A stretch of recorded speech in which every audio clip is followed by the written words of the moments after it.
Thank you very much for the opportunity that given to me. Today I will share a little about strategies for recovering forests from natural disaster in Indonesia. I must tell you that I'm not an expert on this topic, but I will try my best to share what I know about this topic. First of all, I'm Rika Kanita, a first year of PhD student from the Institute for Forestry Science of Warsaw University of Life Science. Okay, start with the background. Forests have a very important role for humans and the environment.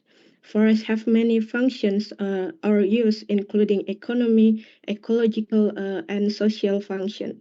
The ecological functions of forests, including storing rainwater to be cancelled through river springs and providing a place for various types of plants and animals to live and develop. Apart from that, it provides coolness and cleans the air from harmful gas or other pollution. The economic functions of forests include being able to produce various types of forest products, for example, like wood, rattan, rubber, and other non-timber forest products, whose selling price are high, so that they can become a source of foreign exchange for the country. And then the social function of forests, including being a place for people to live and depend on the forest. Currently, the level of forest destruction in Indonesia has reached a very high figure, like 1.6 million hectares per year. This damage is caused by various things, including uncontrolled logging, illegal logging, forest fires, forest encroachment, as well as efforts to convert forest areas into agricultural areas or residential areas for local communities.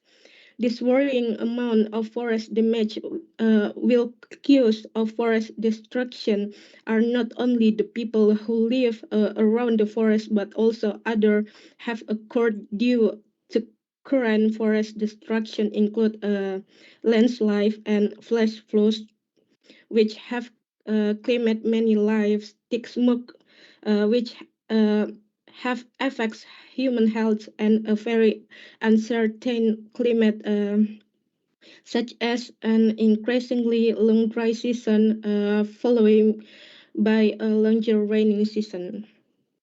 Considering the importance of forests for all parties, conservation activities should be pursued, namely preservation so that forests do not experience further damage. The restoration and or rehabilitation activities are carried like efforts to forests that have been damaged to their previous normal conditions. Okay, the legal basis in Indonesia for restoration, based on the Ministry of Forestry has issued a Minister for of Forest Regulations, Law number 159 year 2004, which was later amended by Law number 61 year 2008.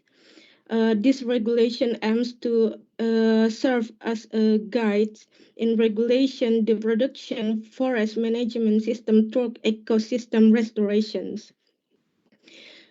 The forest restoration process includes all stages, such as planning, approval, and reporting of ecosystem restoration activities, including forest planning, identifying flora and fauna, forest protection efforts, and mapping of work areas.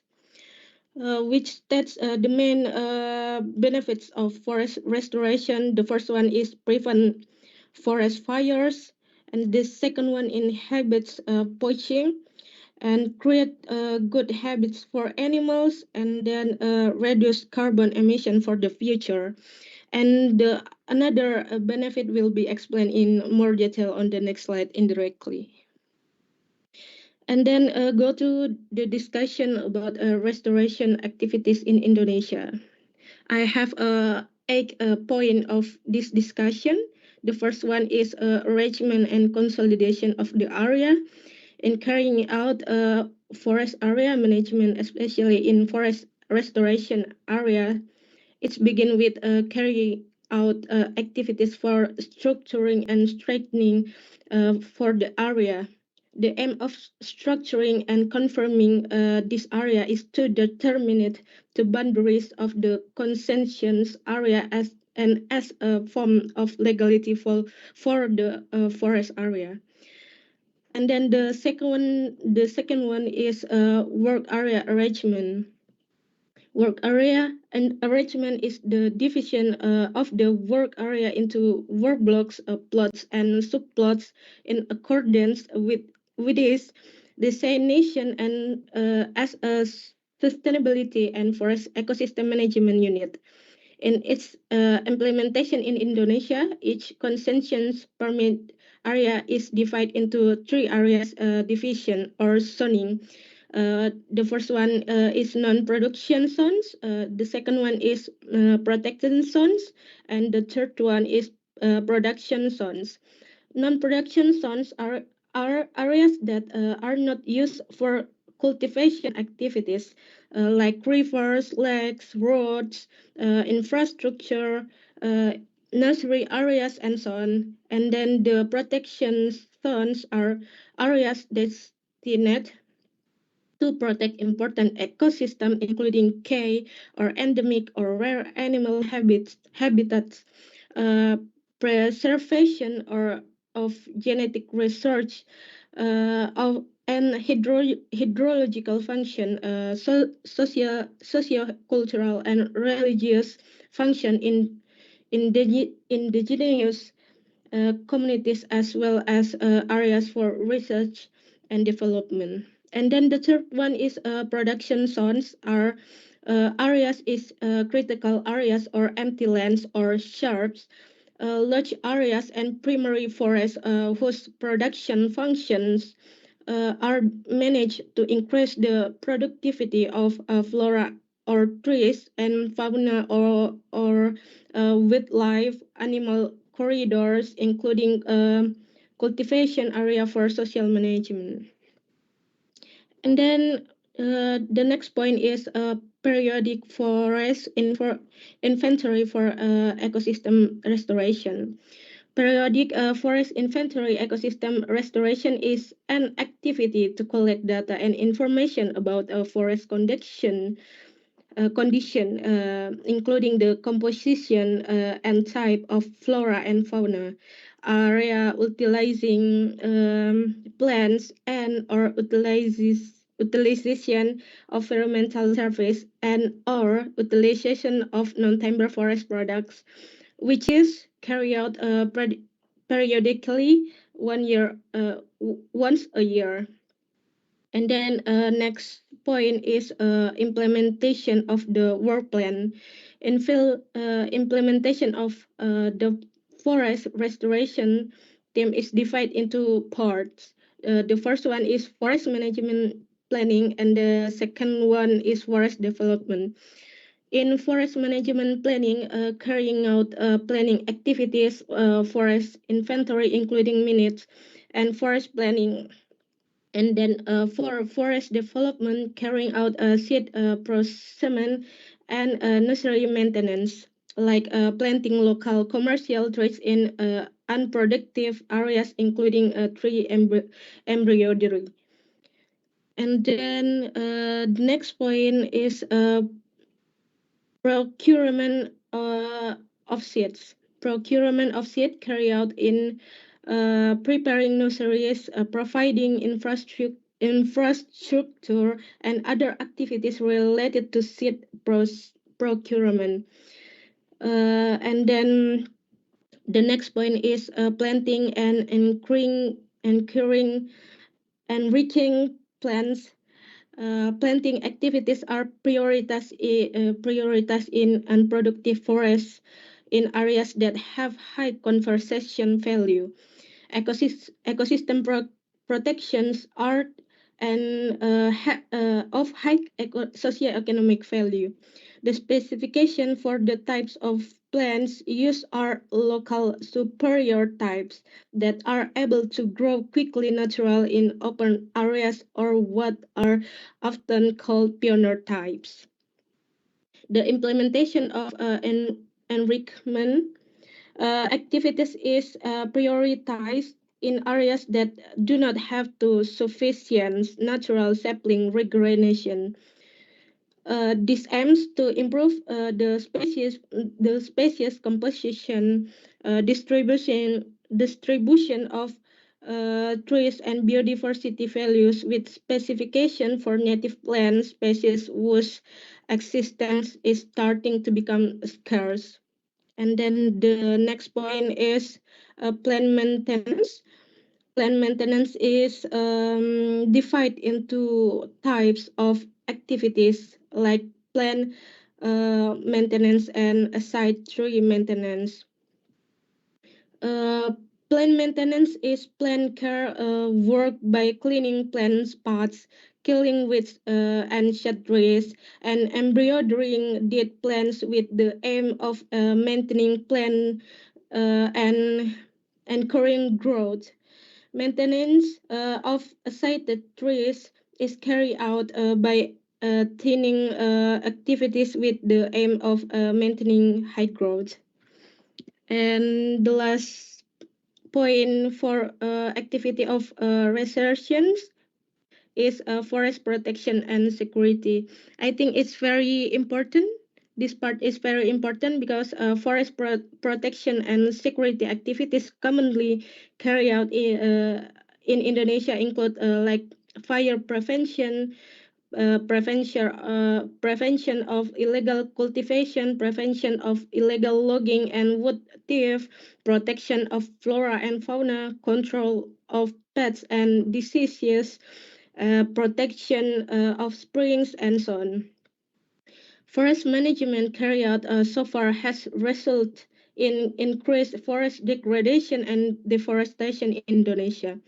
Without improving the current management system, it is feared that the area of degradation production forest will be continue to increase, so that their production function is no longer sustainable and will trigger deforestation.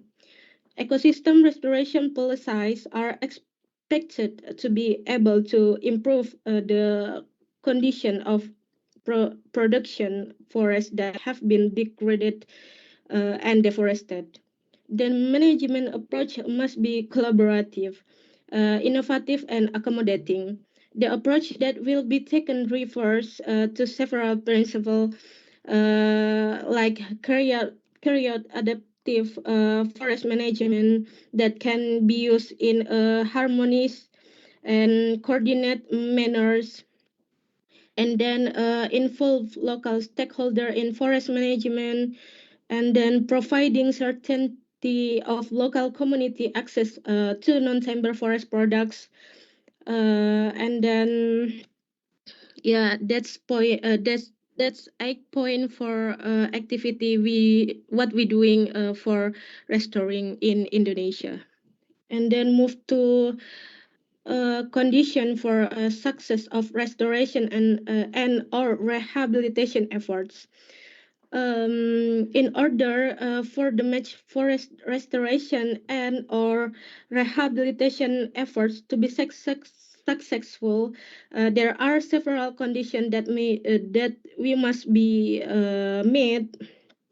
The first one is must obtain strong support from all related parties, I mean stakeholder, including the regional government, local communities, forestry service, and forestry departments. And the second one is must be based on a participatory process from all related parties, both in planning or implementation and supervision.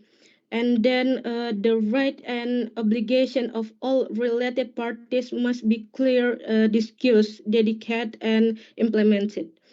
And then all related parties must again benefit from restored and or rehabilitation for forests in the form of logical benefits, social benefit, and economical benefits. And then the restoration and or rehabilitation process must be produce improvements, including improvements to ecological or ecosystem, improvement to living standards, improvement to health, and improvement to the economic and so on. And then we move to restoration principle and strategies. Uh, Once the previous requirements are met, there are several land restoration principles and strategies that can be implemented in Indonesia and may be possible to implement this to another country. The most important of which are the first one is it is best to carry out to proper silvicultural and ecological analysis of the area to be restored and or rehabilitated before activities begin. And the second one is restoration and or rehabilitation effort must be considered local cultural values, local wisdom, as well as local economic desires and interests.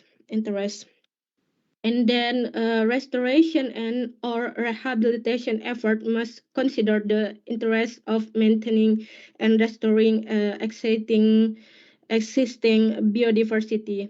And then restoring and rehabilitation efforts should, as far as possible, approach to resemble natural succession process in forests and use maximal silvicultural measures.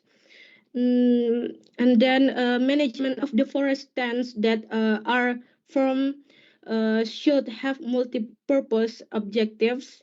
Apart from maintaining biodiversity, it should also consider economic and social benefits for local people. And then ecological conditions such as soil fertility must be improved.